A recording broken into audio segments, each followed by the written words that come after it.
بسم اللہ الرحمن الرحیم۔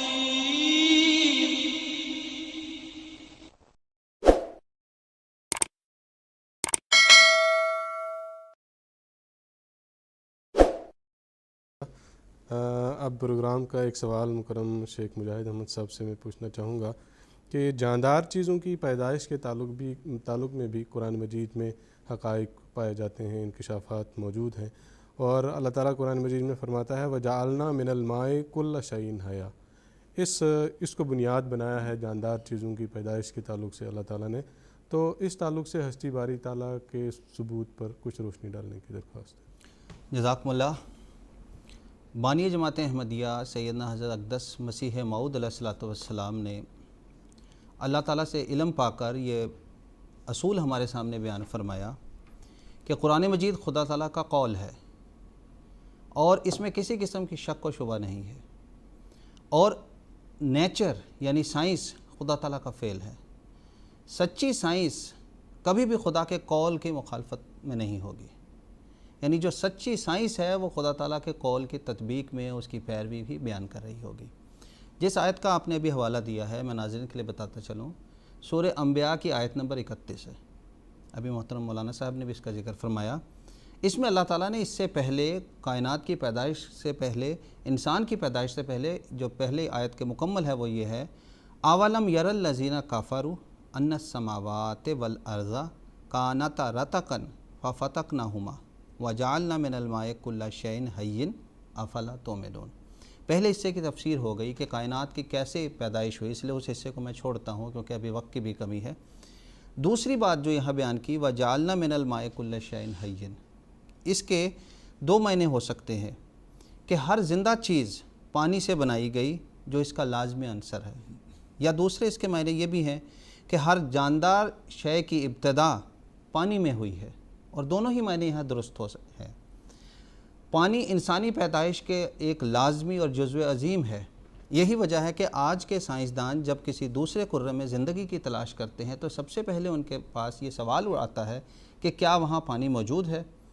قرآن مجید کے جس لفظ کا ہم ترجمہ پانی کر رہے ہیں وہ عربی میں دراصل ماؤن ہے۔ یہ دراصل آسمانی پانی کے لیے بھی یہ لفظ بولا جاتا ہے اور زمین میں موجود پانی کے لیے بھی یہ لفظ بولا جاتا ہے۔ انسانی پیدائش کے یا کائنات کی شروعات میں جو پانی کے حوالے سے جو باتیں ہیں اس میں اگر ترتیب سے قرآن مجید کی 2-3 آیات کو ہم ترتیب سے سامنے رکھیں تو معمہ ہمارے سامنے کھل جاتا ہے۔ سورہ انبیاء کی آیت 31 ابھی میں نے پڑھی، اسی طرح سورہ طٰہٰ کی آیت نمبر 54 میں اللہ تعالیٰ نے بیان فرمایا الذی جعل لکم الارض مہدا وسلک لکم فیہا سبلا وانزل من السماء ماء فاخرجنا بہ ازواجا من نبات شتیٰ، یعنی وہ جس نے تمہارے لیے زمین کو بچھونا بنایا اور تمہاری خاطر اس میں کئی راستے بنائے، اس نے آسمان سے پانی اتارا، پھر اس نے کئی ایک جوڑے مختلف قسم کے نباتات کے پیدا کیے۔ یعنی انسانی پیدائش کی شروعات پانی سے ہوئی، پھر اس کے بعد اس آیت میں اللہ تعالیٰ نے بیان فرما دیا کہ مختلف قسم کے جو نباتات ہیں وہ بھی پانی سے بنے۔ پھر اسی طرح سورہ النور آیت 46 میں اللہ تعالیٰ نے بیان فرمایا واللہ خلق کل دابۃ من ماء، اور ہم نے ہر چلنے پھرنے والے جاندار کو بھی پانی سے پیدا کیا۔ شروعات پانی سے، نباتات بھی پانی سے اور جاندار بھی پانی سے۔ اس کی تفسیر جو قرآن مجید نے جو ایک اصول بیان کیا سائنسی لحاظ سے یہ آج ثابت شدہ ہے۔ جس وقت قرآن مجید کی ان آیات کا نزول ہوا وہ زمانہ سائنس کی ترقی کا زمانہ نہیں تھا، بلکہ یہ 1 صدی پہلے ہی سائنس کے حقائق ہمارے سامنے کھلتے ہوئے آ رہے ہیں، اور سائنس کی کوئی بھی حقیقت جو نئی سے نئی کھل رہی ہے وہ قرآن مجید کی آیات کی تصدیق کر رہی ہیں، اس کی تکذیب میں نہیں آ رہی اگر وہ سچی سائنس ہے۔ چنانچہ حضرت خلیفۃ المسیح رابع رحمہ اللہ تعالیٰ نے اپنی مشہور کتاب الہام عقل اور سچائی میں کئی ایک سائنسدانوں کے نام بیان فرمائے کہ انہوں نے اس بات کو عملی طور پر سائنسی لحاظ سے ثابت کر کے بتایا کہ پانی انسان کی زندگی کی شروعات کے لیے کیوں ضروری ہے۔ چنانچہ ان محققین میں حضور نے جن کے نام بیان فرمائے ہیں نوم لوہا صاحب ہیں، ڈیوڈ وائٹ صاحب ہیں، شروڈ چانگ صاحب ہیں، اسی طرح کیرن سمتھ ہیں۔ تفصیلی اگر آپ مطالعہ کرنا چاہیں تو حضور کی یہ کتاب کا اگر ہم مطالعہ کریں تو اس کے اندر اس کے کئی ایک ثبوت ہمیں مل جاتے ہیں۔ وقت کی رعایت سے پانی میں جو خواص پائے جاتے ہیں ان میں سے صرف ایک کا ذکر کروں گا تاکہ ہمیں پتہ لگے کہ کس طرح پانی ہماری زندگی کے لیے، انسانی جسم کے لیے ضروری ہے۔ ہم میں سے ہر شخص جانتا ہے کہ انسانی جسم کا ایک ٹیمپریچر ہے جس کو عموماً ہم کہتے ہیں 37 ڈگری سینٹی گریڈ یہ ٹیمپریچر ہوتا ہے۔ اگر یہ ٹیمپریچر بڑھ جائے، جیسا کہ عموماً بخار کی حالت میں ہو جاتا ہے کہ ہمارا ٹیمپریچر بڑھ گیا، تو اس کے بڑھنے کے نتیجے میں اگر وہ زائد ہو جائے تو انسان کی موت ہو جائے گی، اور اگر یہ ٹیمپریچر کم ہو جائے، لو ہو جائے، تب بھی انسان کی موت واقع ہونا ممکن ہے۔ اس ٹیمپریچر کو مینٹینس رکھنے کے لیے، برابری پر، اسی 37 ڈگری پر رکھنے کے لیے اللہ تعالیٰ نے ایسا عظیم الشان نظام قائم فرمایا ہے کہ ہمارے جسم سے پسینے کا اخراج ہوتا ہے۔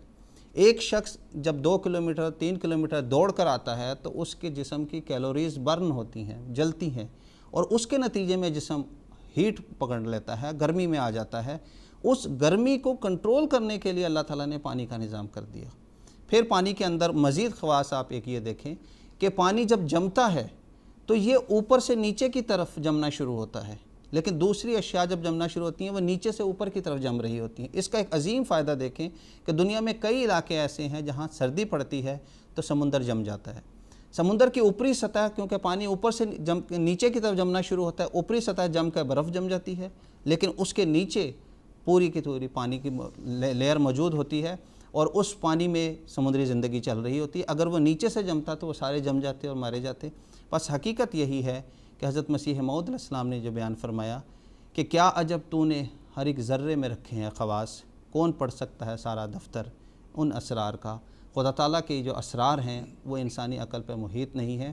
آخری بات جو میں بتانا چاہتا ہوں کہ یہ جہاں جسمانی پانی انسان کے لیے ضروری ہے، خدا تعالیٰ کی طرف سے انبیاء علیہ السلام کے ذریعہ یہ روحانی پانی بھی نازل ہوتا ہے جس کی انسان کے لیے بہت زیادہ ضرورت ہے۔ جیسے اس کے جسم کے لیے جسمانی پانی کی ضرورت ہے، اس کی روح کی بقا کے لیے روحانی پانی کی ضرورت ہے۔